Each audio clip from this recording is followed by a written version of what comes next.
Salut à tout le monde, je reviens encore aujourd'hui pour vous présenter un nouveau tuto dans lequel je montre comment est-ce qu'on peut considérablement améliorer la qualité des graphiques Excel, n'est-ce pas, en utilisant Adobe Illustrator.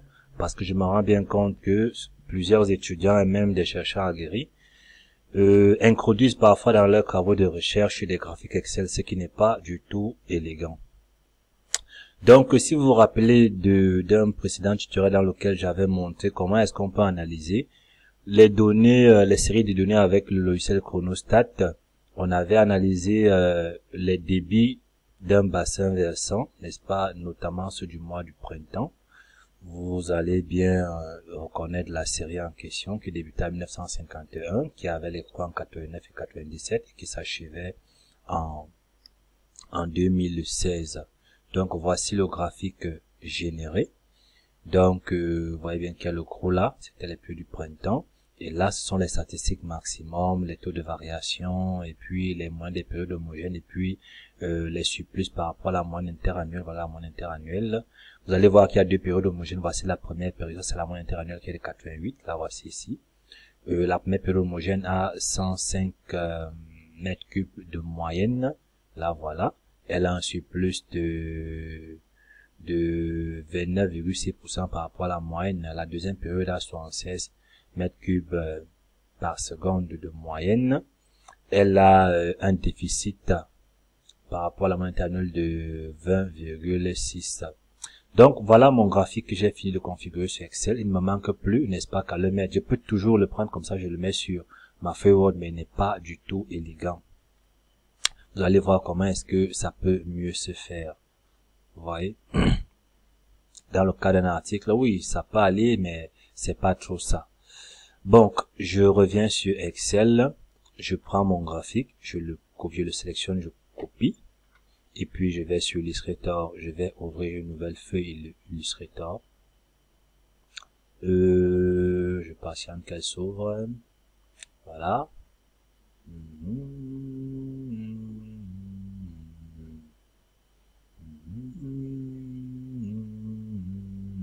Voilà, ma feuille s'est ouverte.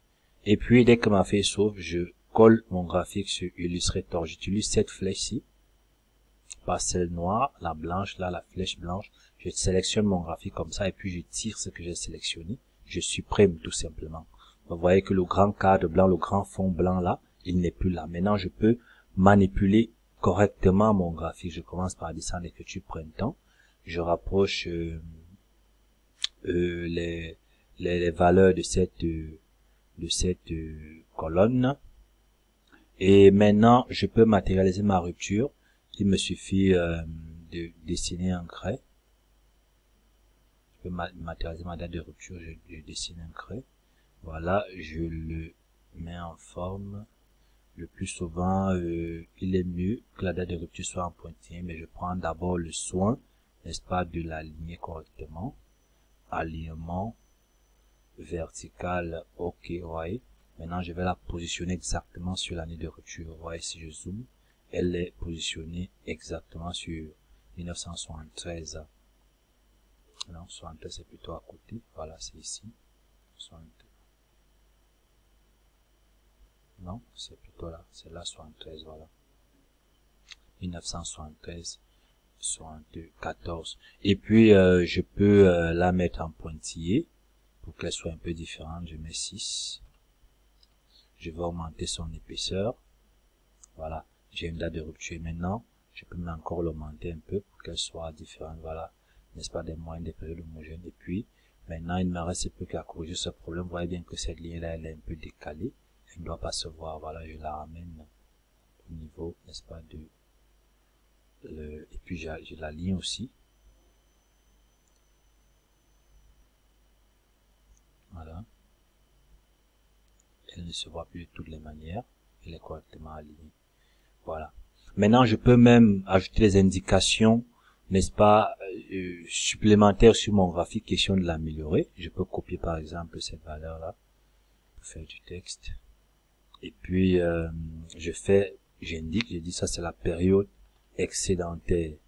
Période excédentaire qui est de, on avait dit que c'était plus 29,6%. Moi j'ai pris la peine de calculer ces statistiques. Vous le ferez certainement à votre tour. Plus 29,6%. Voilà. Je vais maintenant sélectionner mon écriture. J'aligne comme ça et puis je positionne là où c'est clairement lisible. Voilà. Je peux copier encore, je colle de l'autre côté pour faire pareil avec la période déficitaire. Période déficitaire, comme ça. Déficitaire, voilà. Qui était de moins 20, quelque chose pour cent. Moins 20,6%. Voilà, je mets moins 20,6%. Je peux augmenter un peu le caractère de, voilà, mettre 18, voilà, puis je recentre un peu.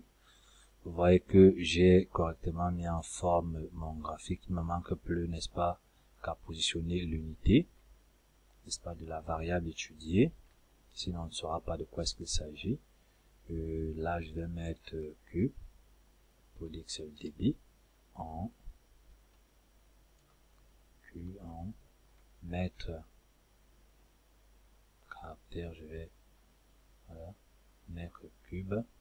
Là, je reviens, je désélectionne ça par seconde. Voilà. Et puis, je le place là.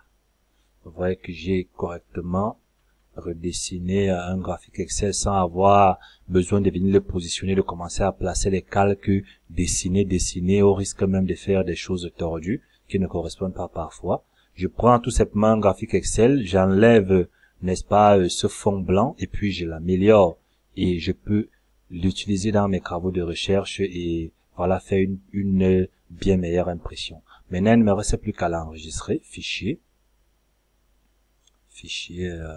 enregistrer. Voilà, je vais l'enregistrer au bureau. Je vais faire printemps toujours. Printemps. Voilà, printemps. Je l'ai enregistré au bureau. Maintenant, je vais l'exporter au format PNG. PNG. Voilà, toujours au bureau. Je l'exporte. Je peux laisser les paramètres là tels qu'ils sont. Je l'exporte. Prends juste un peu de temps. Voilà, l'export est fini. Maintenant, si je vais au bureau, voilà mon graphique que j'ai dessiné. Je peux tout simplement le glisser même sur la feuille Excel, sur la feuille Word autant pour moi. Et vous voyez bien qu'il n'y a pas de commune mesure entre ce graphique et celui-ci.